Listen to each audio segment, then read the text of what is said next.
Предновогодняя встреча Рустама Минниханова с журналистами впервые прошла в историческом здании Казанского Кремля. Это присутственные места постройки XVIII века. Сейчас здесь завершается реставрация. Здание станет новым туристическим объектом Казани. Здесь разместятся музеи, рестораны, сувенирные магазины, выставочные и лекционные залы. В одном из них и прошла встреча с президентом республики. Для детей вот мы сделаем, специально пригласили прессу.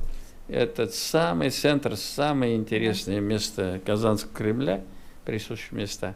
Как отметил Рустам Минниханов, несмотря на то, что год был непростой, республика справилась с поставленными задачами. В полном объеме выполнены национальные проекты, наблюдается экономический рост. Как отметил президент, если бы не ограничение ОПЕК+ по добыче нефти, результат был бы еще лучше.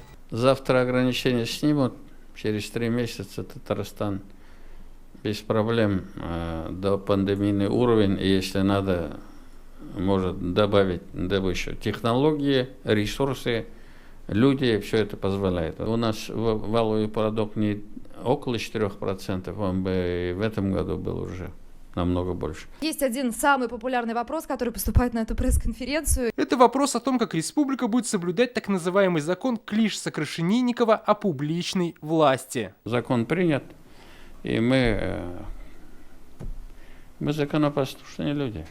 Но как бы так получилось, что наш голос не услышали в некоторых вопросах. Как отметил Рустам Минниханов, сейчас республике нужно сосредоточиться на борьбе с пандемией. Тревогу вызывает новый штамм вируса. Татарстан уже приблизился к коллективному иммунитету. Ограничения, QR-коды себя оправдали. QR-код никуда не зайдешь, никуда, но это же и я не для себя. Это не популярный шаг, там ругают меня, правильно ругают. Но если кто-то даст другое решение, я готов это решение принять. Но кто-то должен принимать в республике решения. По предварительным данным переписи, население Татарстана впервые превысило 4 миллиона человек, и это на фоне сокращения рождаемости. Поэтому президент обратился к женщинам республики с просьбой помочь с демографией. Обращаюсь к женщинам, любимым, дорогим. Пересмотрите ваши планы. Поддержите республику. Ну, не только сами, но у вас подруги есть. Это.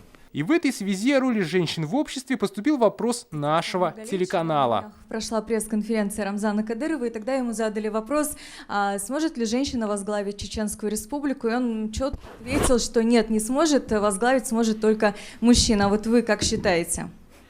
Ну, во-первых, я с большим уважением отношусь к Рамзану Ахматовичу, не могу его не поддержать, даже вот чисто по-братски.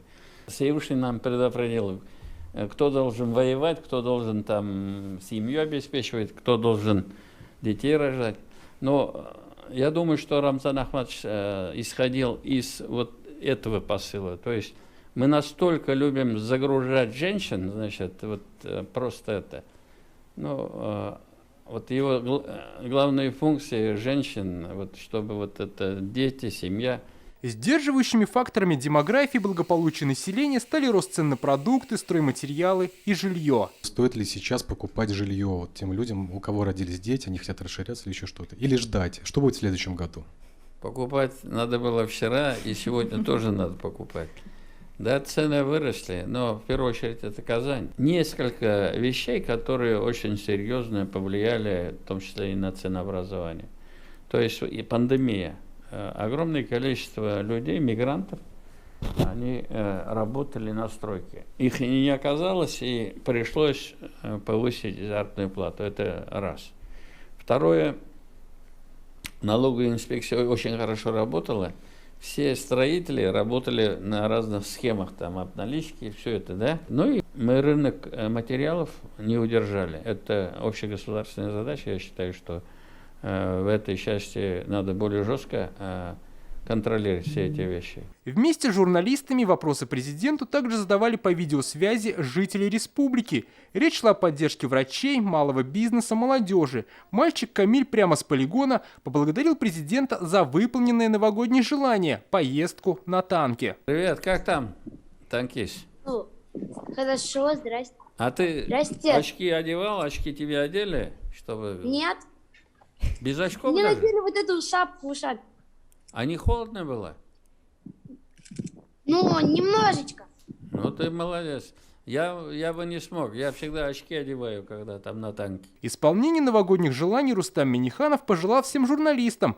Подытоживая встречу, президент поблагодарил СМИ за работу. Я считаю, что информационные службы очень-очень усердно и хорошо работали. Поэтому вам большое спасибо. Дмитрий Айрин, Марат Зайдуллин, ТНВ, Казань.